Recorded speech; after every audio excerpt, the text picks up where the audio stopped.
There's new information we're getting regarding pay for play with the Clinton Foundation. There was an investigation underway and then Herculean efforts by the Obama DOJ to shut that investigation down. It all started with a book called Clinton Cash, written by Peter Schweizer.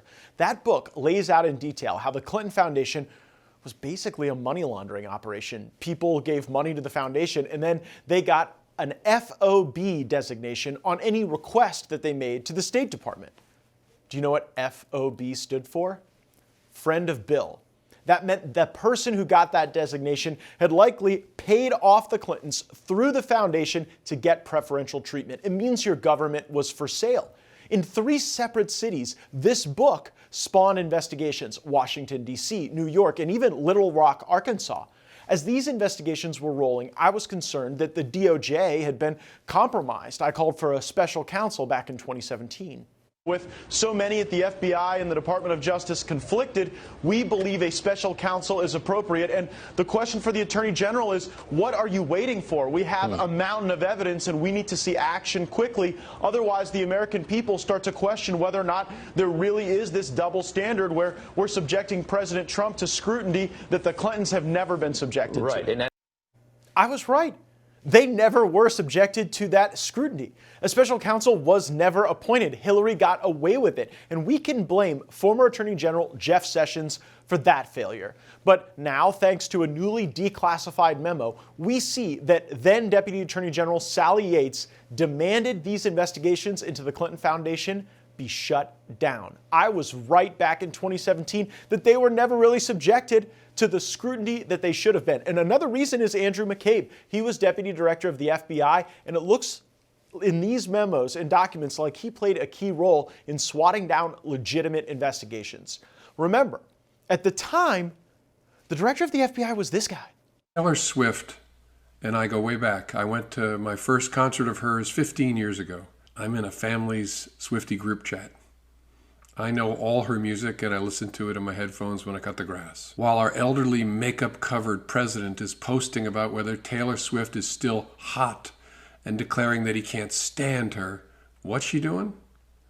Living her best life. Thank you, Taylor Swift. How the mighty have fallen. Thoughts and prayers, Jim Comey.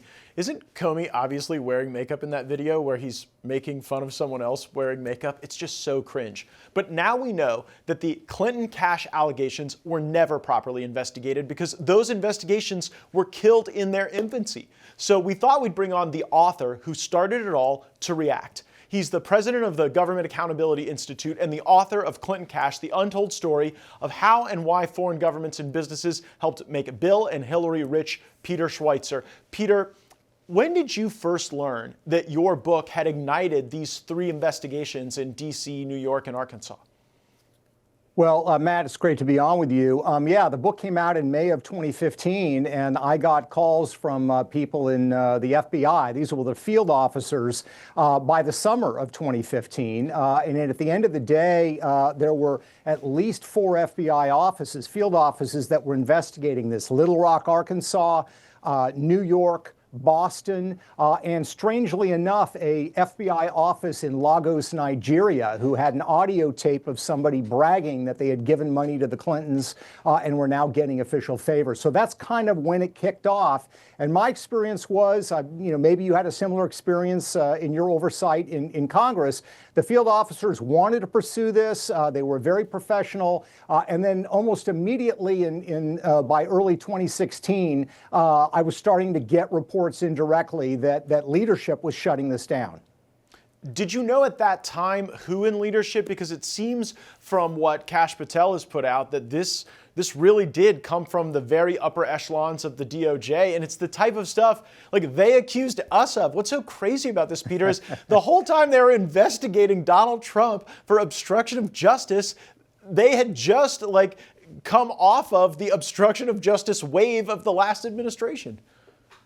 Yeah, let me underline what you just said, because you're exactly right. At the same time that they are killing an organic investigation that was launched by these 4 FBI field offices that had evidence and were gathering evidence about corruption and pay to play involving also Russia, by the way, They were also creating a completely fictional investigation based on no corroborating evidence whatsoever that Donald Trump was tied to Russia. And this, I think, gets to the nub. You played that clip earlier about the lack of scrutiny, as you were talking about in 2017.